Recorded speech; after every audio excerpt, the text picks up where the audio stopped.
আসসালামু আলাইকুম প্রিয় viewers, career A to Z এর নতুন আরো একটি ভিডিওতে সবাইকে স্বাগতম। সাধারণ মানুষের জন্য আরেকটি তিক্ত বাস্তবতা মহার্ঘ ভাতা।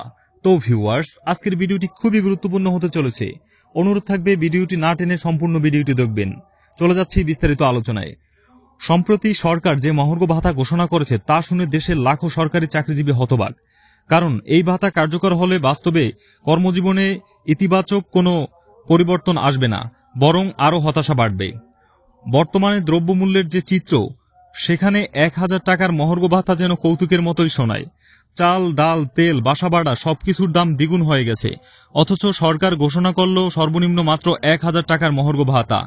এই ভাতার একটা মাসের বাজারের এক সপ্তাহ চলে না। এর ফলে চাকরিজীবীদের জীবনযাত্রার মান বাড়বে তো দূরের কথা, তারা আরও আর্থিক চাপে পড়বে। এমনকি এখন দেখা যাচ্ছে যারা অফিস চালিয়ে রাখে, অর্থাৎ নিচের শ্রেণীর কর্মচারীরা, তাদের অবস্থার কোনো উন্নয়ন ঘটবে না। অন্যদিকে উঁচু পদে থাকা কর্মকর্তারা তাদের মোটা বেতনের সঙ্গে এই ভাতাটাকেও উপরি ইনাম হিসাবেই দেখছেন। এই ঘোষণার পরপরেই দেখা গেছে ব্যাপক অসন্তোষ। সরকারি কর্মচারী কল্যাণ পরিষদ ইতিমধ্যেই এই মহার্ঘ ভাতা বাতিল করে নতুন করে ঘোষণার দাবি জানিয়েছে এবং তারা আন্দোলনের প্রস্তুতি নিচ্ছে। তাদের দাবি একটাই, মূল্যস্ফীতি ও বর্তমান বাজারের অনুযায়ী সর্বনিম্ন ৫০% মহার্ঘ ভাতা দিতে হবে, যেন ব্যক্তিগতভাবে জীবনযাত্রার ব্যয় সামাল দেওয়া যায়।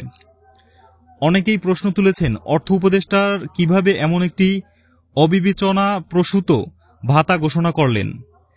একজন দায়িত্বশীল অর্থনীতিবিদের কাছে জনগণ আশা করে বাস্তবভিত্তিক সিদ্ধান্ত, কিন্তু তিনি যেন জনগণের কষ্ট না বুঝেই এই সিদ্ধান্ত নিয়েছেন, যার ফলে সাধারণ কর্মজীবনের মধ্যে চরম ক্ষোভ সৃষ্টি হয়েছে। এই ভাতা কার্যকর হলে শুধু অসন্তোষই নয়, সারা দেশ জুড়ে ছড়িয়ে পড়ে ব্যাপক আন্দোলন। কর্মচারীরা এখন সোচ্চার। তারা মনে করছেন সরকার যদি তাদের কণ্ঠ না শুনে, তবে তারা রাজপথেই এর প্রতিবাদ জানাবেন।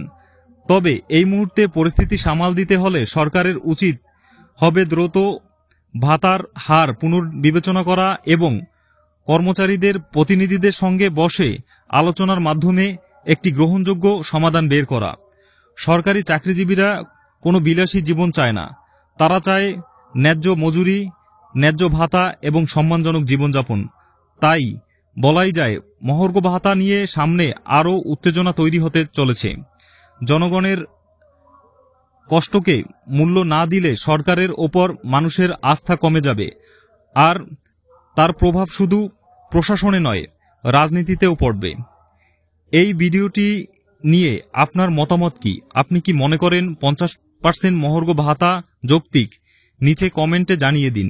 ভিডিওটি ভালো লাগলে লাইক দিন, সাবস্ক্রাইব করে আমাদের চ্যানেলের সঙ্গেই থাকুন আর ছড়িয়ে দিন সবার মাঝে। তো ভিউয়ার্স, আল্লাহ হাফেজ।